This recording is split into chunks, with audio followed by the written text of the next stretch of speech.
પશ્ચિમ કચ્છમાં આજે ત્રીજા દિવસે પણ વરસાદ ચાલુ રહ્યો છે। નખત્રાણા, અબડાસા અને લખપત તાલુકાના મુખ્ય મથક અને તાલુકાના ગ્રામ્ય વિસ્તારમાં વરસાદના હળવાથી ભારે ઝાપટા તો ક્યાંક ભારે વરસાદ નોંધાયો છે। ભુજમાં વરસાદી માહોલ જોવા મળ્યો।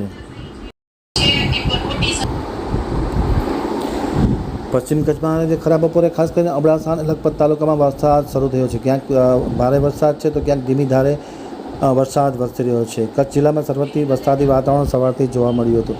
અબડાસાના રવા, કોઠારા, રાતા તળાવ, ડુમરા તેમજ આસપાસના વિસ્તારમાં હળવાથી ભારે વરસાદના ઝાપટા પડ્યા હોવાના સમાચારો મળી રહ્યા છે। ભુજ તાલુકામાં પણ ગ્રામ્ય વિસ્તારોમાં વરસાદના ઝાપટા પડી રહ્યા છે। ભુજ તાલુકાના દહીસર, માનકુવામાં પણ વરસાદના હળવાથી ભારે ઝાપટા પડ્યા છે। માંડવી તેમજ ગ્રામ્ય વિસ્તારમાં પણ વરસાદના હળવાથી ભારે ઝાપટા પડ્યા છે।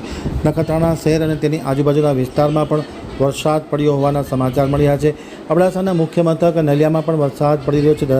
લખપત તાલુકાના દયાપર ખાતે પણ વરસાદ પડી રહ્યો છે અને લખપત તાલુકાના નરેડી ખાતે પણ વરસાદ પડ્યો હોવાના સમાચારો મળી રહ્યા છે। છેલ્લા સતત 3 દિવસથી અબડાસા, લખપત અને નખત્રાણા તાલુકામાં વરસાદ વરસી રહ્યો છે।